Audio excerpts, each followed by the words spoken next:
Hey guys, Grandy Tamayas here, and today I'll be giving my preconceptions and later my first thoughts on Transformers Rise of the Beasts. Well, it's finally here. After 4.5 years, we finally have a new Transformers film, the longest gap we've had between installments, though if you exclude Bumblebee and only go off the films that are actually called Transformers, it has been 6 years since the last night. Those were simpler times. That's not a compliment to the movie, I'm just saying 2017 was a year where a lot happened in my life. To be honest, a lot of my preconceptions about Rise of the Beasts are based more on the previous films, both Bayformers and Bumblebee, and Generation 1. Now, obviously, this movie takes a lot of inspiration from Beast Wars, and I certainly have nothing against that. I've seen all of Season 1 and 2, and I think it's a good show, even though it looks like the cutscenes of a early 2000s video game by today's standards. I'm probably going to get a lot of hate for saying this, but while it did eventually hook me, the Beast Wars side of Transformers has never really interested me as much as the traditional cast and mythology. And I imagine for many people who grew up in the 90s, this was their original cast and mythology. And I guess the minimal connections Beast Wars started out with also worked to the benefit of the Transformers franchise overall, since the Generation 1 cartoon and toy line had become passé by that point. Still, I respect the effort of trying to connect the lore of Beast Wars to the greater Autobot-Decepticon war, like in this new movie, and the interesting character dynamics that could come with that. It's kind of like Spider-Man. He works well in the MCU, but he can also exist in a world all on his own, separate from the Avengers. However, I am more interested to see how Rise of the Beast follows up from the events of the G1-inspired approach of Bumblebee.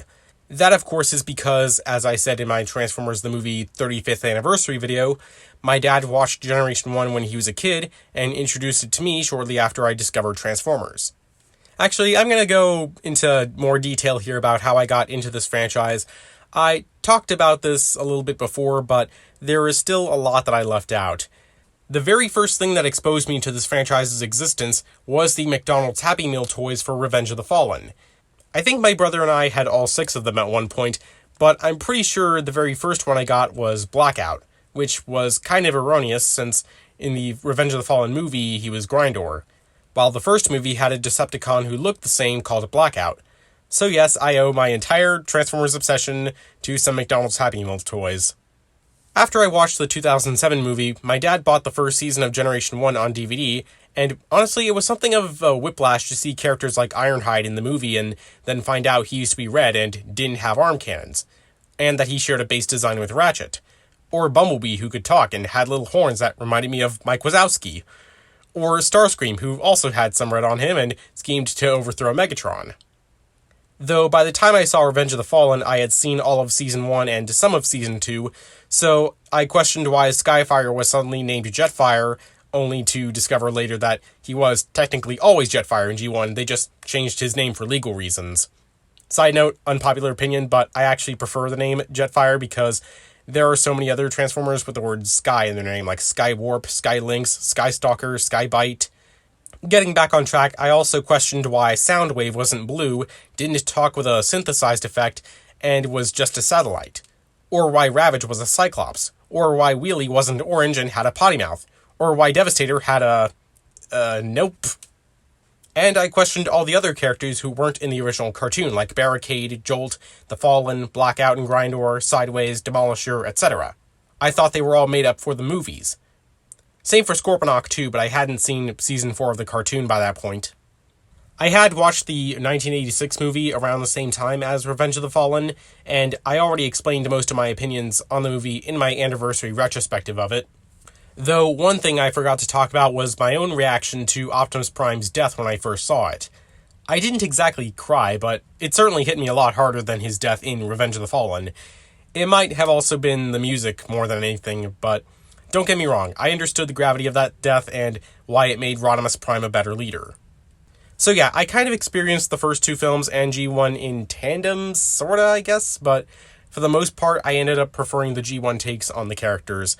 And now that I think about it, it was probably the best choice, for me at least. It enhanced my experience of both. G1 made me view the movie versions of characters in a new light in terms of their archetypes and potential they had if the movies had been written better, while the movies gave me an appreciation for the origins of basic concepts and storylines from Generation 1. Dark of the Moon was the first Transformers film I saw in theaters, and Sentinel Prime was another new character I had questioned the existence of, especially since I hadn't seen Transformers animated yet. Laserbeak was suddenly this snake-necked freak bird who could talk. Wheeljack, or rather Q, was blue and looked like Albert Einstein, and Shockwave, well, he was about as much as I expected. Except for the Driller, that thing was badass. Seriously, why hasn't any Transformers media after Dark of the Moon had its own version of this? And after watching Dune, I've grown an appreciation for giant worm monsters. And now that I look back, I find it weird that this movie has a lot to do with space exploration, and they didn't include characters like Cosmos or Astrotrain. It was also around the same time as Dark of the Moon that I first heard of Beast Wars. I was at Walmart buying a Transformers toy. I can't remember off the top of my head what it was, but I'll put it on screen if I remember. And the cashier was talking to my dad and said something about how there was another version of Transformers where Optimus Prime was a gorilla, Megatron was a T-Rex, and Starscream was a velociraptor. I assume now he meant Dinobot. A year or two later, I watched the first 2 episodes of Beast Wars on Netflix and thought they were... meh. Like I said, Beast Wars didn't interest me enough to want to watch more of it at first, mostly because I was confused out of my mind. It just didn't feel anything like G1 or the movies. And with how good Transformers Prime was, I guess I was spoiled rotten, so it took me a long time before I came around to Beast Wars again. I watched a couple more episodes a few years back, but I didn't get around to watching a lot more until the lead up to this new movie. The show did get easier to follow along with as I kept watching. Like, by the time I got to Starscream possessing Waspinator, that's when I got hooked. Rat Trap is my favorite Maximal, so I'm a little disappointed that he's not in the new movie, but I'll get back to that later. And I mentioned how I was influenced a lot by Transformers Prime, but I'm not going to dwell too much on my opinions of that since, as I said in my last channel update, I do want to do a retrospective of that whole series. Getting back to the movies, even though the excitement I had for Age of Extinction was greater than Dark of the Moon, the marketing and hype for it didn't feel as big. Also, the toys for the movie were not good, like, what the heck? I ended up selling them and most of my other Transformers toys like a year later. As I said in a previous video, I could say a lot about the quality of this film, but honestly, I think it'd be worth its own video because there's actually a lot I like about Age of Extinction. I was already familiar with the entire G1 series, Prime, and animated by the time it came out, so I had a pretty good understanding of the lore and where a lot of the film's inspiration came from. Although, as far as the new characters are concerned, I guess I forgot that Crosshairs was in G1, but then again, he was in the not-so-good Season 4 Rebirth arc, so I don't think I'm going to anger too many people if I say that I liked the Bayverse version better. I loved every scene he was in. And I haven't read too much of the IDW comics, so I'm not familiar with the original Drift, but he was really cool too. I also liked that he was a triple changer. And Hound, I don't know why they didn't just name him Bulkhead. That would have been a great way to keep synergy with Transformers Prime, which had ended less than a year before. Hound is another one of my favorite G1 bots, so while I don't mind the Bay version, I wish we could have gotten a more faithful interpretation, smaller, more gentle, and enjoys the environments of Earth. Maybe in a future movie of the new rebooted timeline. The KSI and Galvatron storyline was interesting, but I wasn't a fan of the Transformium or Galvatron's design. But Lockdown, oh gosh, he's great. He's the reason I said that I want to save this for another video. And I've gone on long enough about this film, so moving on to The Last Knight. I kind of fell out of Transformers for a while, mostly because of the terrible Robots in Disguise show, but I'll rant about that when I do my Transformers Prime retrospective. And it was because of that I wasn't as hyped for The Last Knight.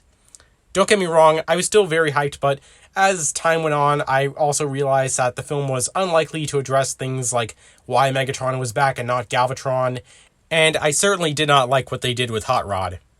This was also the first movie I ever went to a Thursday night showing of, or rather Tuesday night showing since it premiered in the US on a Wednesday. I liked the movie at first, and there are things I still like about it, such as Megatron's design, the medieval stuff, and the idea of a secret society protecting the history of Transformers on Earth. But it was too comedic, especially after the dark tone Age of Extinction had. Sure, all of these films do nonsensical things at times, but in The Last Knight, it went into slapstick territory. Most of the fights weren't even that good, not even the Optimus Prime vs. Bumblebee fight in the trailers that they hyped up. Barricade was brought back to do almost nothing, it doesn't continue the story Age of Extinction left off on, and don't even get me started on the collection room. Like, every shot, there's something that contradicts the other movies. So the last night came and went, and I'm at peace with the fact that we're never going to get a resolution to that Unicron plot thread, especially now that we have a much better Unicron coming our way, but more on that later. When I had first heard that Bumblebee was going to get his own movie, I was nervous. He already took up a major portion of the robot character's screen time in the other films, so at first I thought it was unnecessary. But then I saw the trailer and realized that Bumblebee, even in G1, was very often a point-of-view character for how the Autobots get used to Earth and humans. And since the movie threw aside any prior history of the Autobots having come to Earth, it was kind of necessary. In fact, I like it so much, I'm questioning why they aren't making Bumblebee 2, and, why isn't Bumblebee the main Transformers movies now? Charlie Watson was a much more interesting human character than either Sam Witwicky or Kate Yeager, and as much as I'd like to see more of her, I think it's fitting that her story was completed all in one film.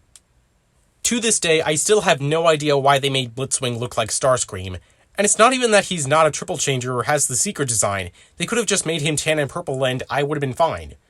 Or maybe he was a different Seeker like Skywarp. He has a instantly iconic color scheme. I also didn't like that they killed Cliffjumper. I understand the filmmakers did it because he looks like Bee, and it makes the audience fear for what Shatter and Dropkick could do to Bee, but Cliff is another Autobot I like. Why couldn't they have just included and killed another Autobot no one cares about, like Gears or Huffer? Okay, for the 3 people who like those characters, sorry.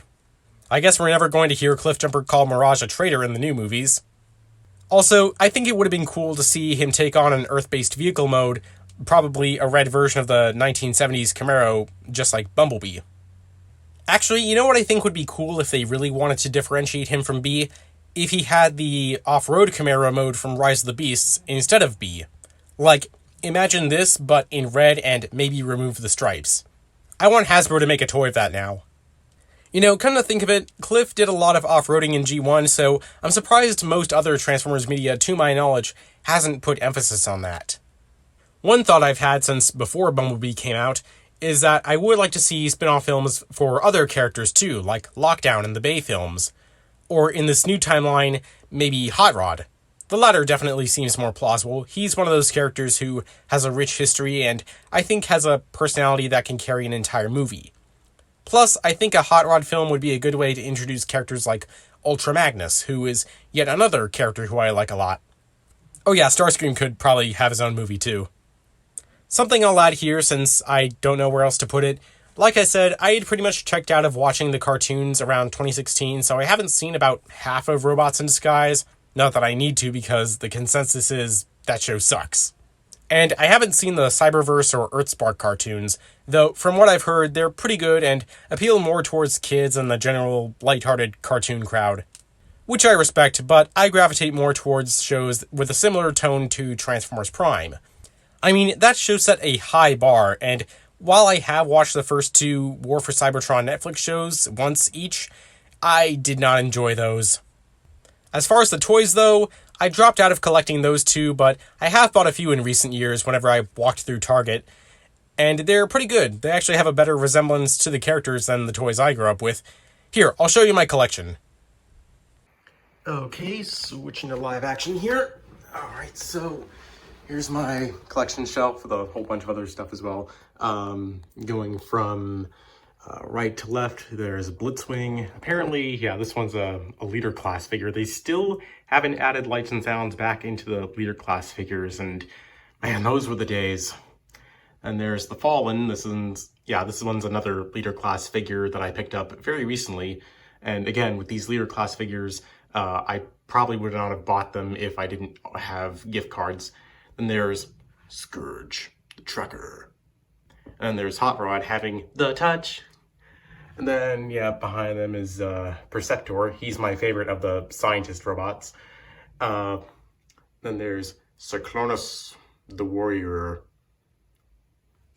And behind him is, yeah, Coronation Starscream. Apparently this one's also a leader class figure, but there's another version of this that's also a Voyager class. Yeah, and he's got his gear, and he's like, "My fellow Decepticons, as your new leader, I..." And there's Ultra Magnus. Yeah. Oh, and yeah, cliff jumper as well. All right, so that's it for the shelf. All right, so these toys I used to have in this giant chest for years, but I took them out because I would like to sell them soon. First is Payload, who's a yellow long haul. And in the Revenge of the Fallen video game footage that you've been seeing before this, there is actually a skin for long haul, but it's just called yellow long haul. It's not Payload. But he does have flip out swords. Really cool. There's Jazz. For some reason I can never get this guy like fully transformed. I don't want to break him. Megatron is a stealth bomber. Really cool. Crowbar from Dark of the Moon, even though in the movie he was a Chevy Suburban. Transformers Prime Ultra Magnus, the first design actually. I used to have the Voyager class version of this, but my dog chewed it up, and I like this a lot. I like this more than the actual Ultra Magnus design that they used in the show. There's Bumblebee as stealth colors. I always like when he takes on the stealth colors. Another Dark of the Moon figure. Skids. Oh, yeah. Scorponok. I think he has a... I get the, yeah. And Grimlock from Age of Extinction, one of the only Age of Extinction figures I still have. Me, Grimlock no bozo, me, Grimlock the king. And then Transformers Prime, Optimus Prime. And yeah, he comes with this, and I had no idea that, it took me years before I realized that's actually the Star Saber. And it's funny, because I remember buying this toy before the actual episode with the Star Saber aired. So yeah, really cool. And for some reason, I haven't opened these yet, but I have like two other Transformers toys that I bought recently. Trax and where's Ironhide. Really cool. And the last one I'll show off is the Bumblebee movie, Optimus Prime. And I have him suspended from the ceiling with fishing line in the 1986 movie pose. That is awesome.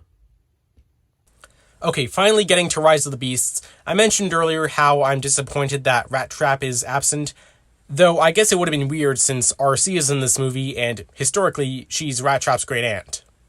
Plus it may be disturbing for some viewers to see a giant robotic rat.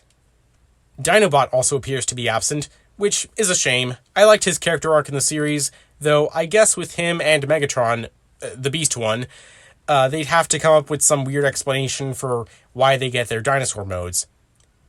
It might also be that a later movie could potentially have the G1 Dinobot team, and they wouldn't want to make things too confusing by also having Dinobot the character. Then again, they might have to explain why Optimus Primal has almost the same name as Optimus Prime, so I guess we'll have to wait and see with that. I also find it weird that Airazor is in this movie but not Tigatron. I mean, in Beast Wars, their romance was an integral part of both of their characters.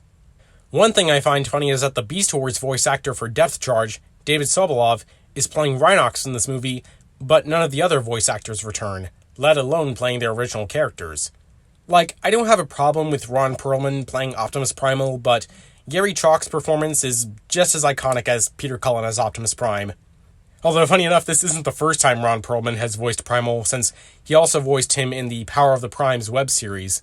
I haven't seen that either, but I can't believe that series had the budget to hire him. Like, what the heck?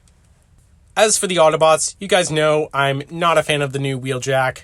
RC looks really good, though I wish they had made her pink to be more faithful to G1. Mirage seems like he's going to be really cool, though I don't know why they made him a Porsche like Jazz in G1. I mean, Mirage's original vehicle mode is not street legal, but I feel like they're really squandering the opportunity to eventually have a faithful interpretation of Jazz because I don't think he's been in too much since the 2007 movie where he was killed off. I really want him to be a main cast member again. As for Optimus Prime, I was caught off guard in the second trailer when he didn't take kindly to Noah discovering the Autobots' hideout, though the filmmakers have said that he hasn't developed into the character from the 2007 movie yet, where he's more willing to defend humans. And I can understand that, regardless of this being connected to the 2007 film or not. More on that later. It makes sense in the context of the Bumblebee movie timeline, since we didn't see him on Earth for very long, and the overall goal he stated in that movie was just that the Autobots were going to use Earth as refuge.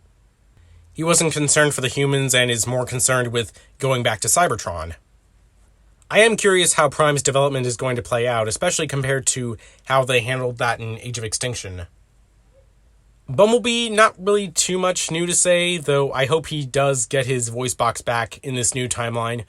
Hopefully Wheeljack or Ratchet get around to repairing it. I mean, Voiceless Bee worked in Prime and the Bumblebee movie, but I am growing tired of it, and while my favorite voice for Bee is his original G1 voice by Dan Gilvezan, I would like to hear Dylan O'Brien again. The Terracons I'm a little conflicted with.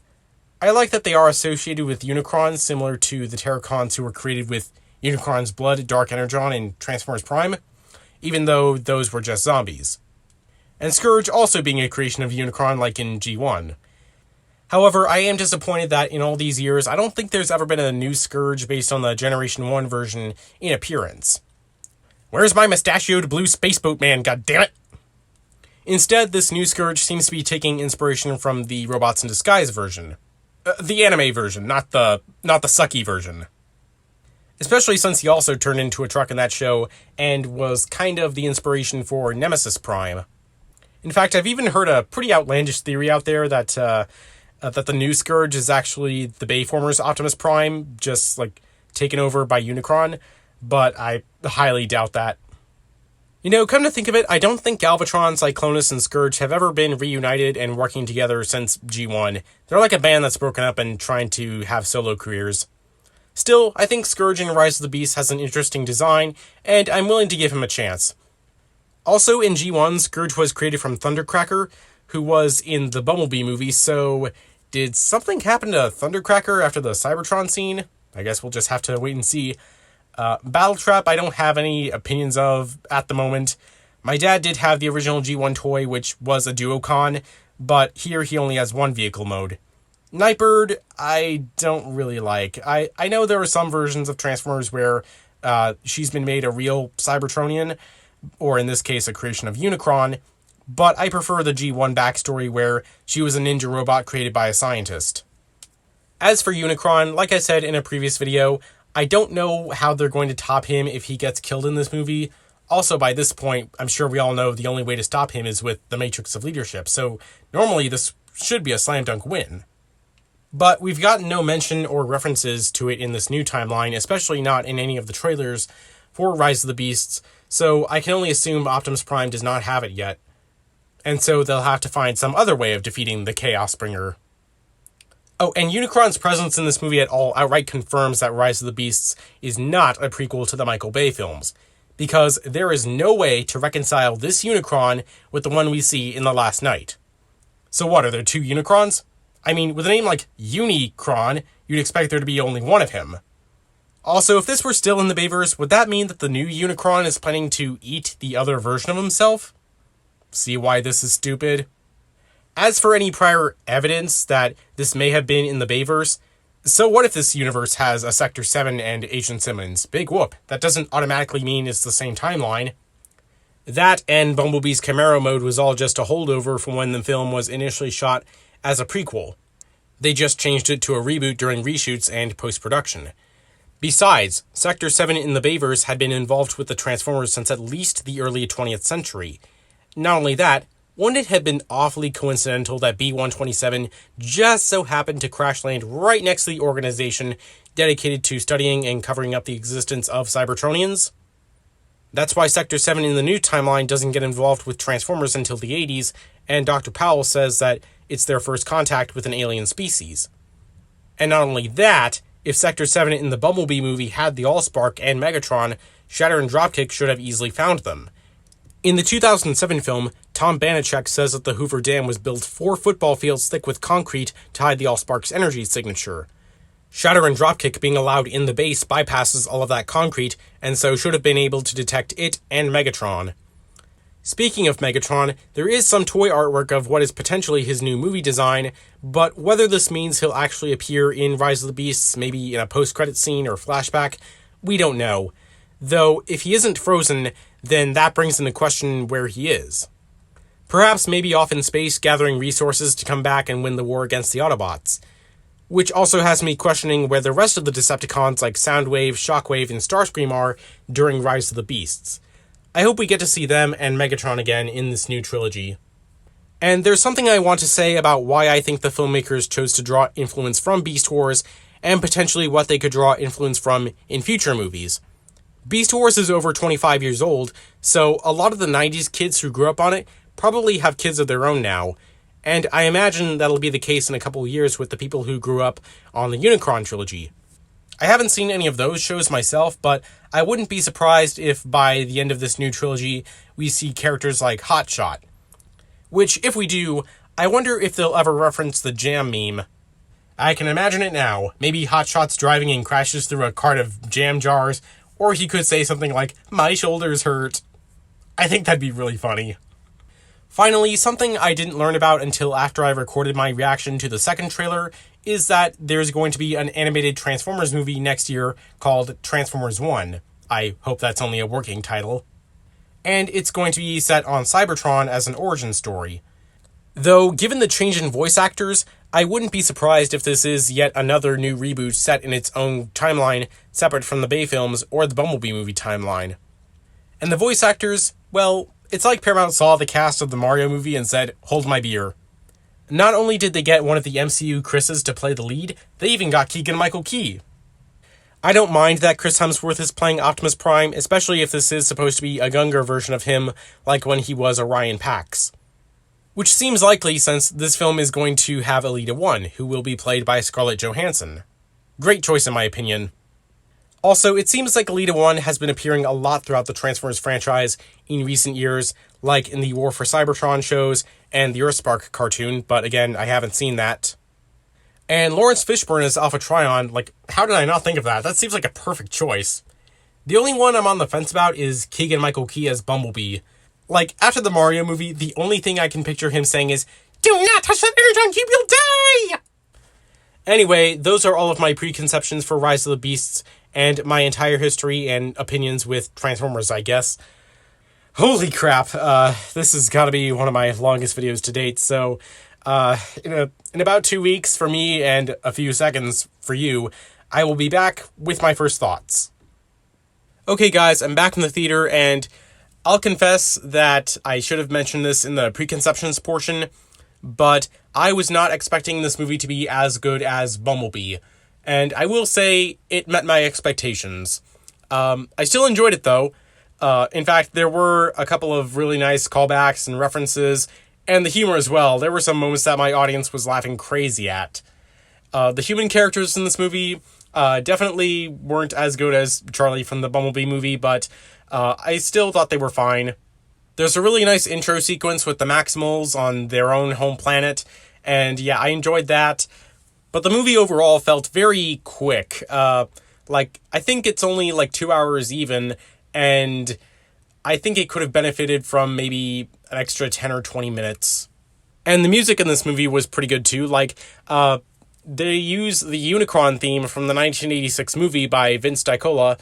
I actually didn't notice it, I just saw it in the credits, so I'll have to listen for that again when I go see it on Saturday.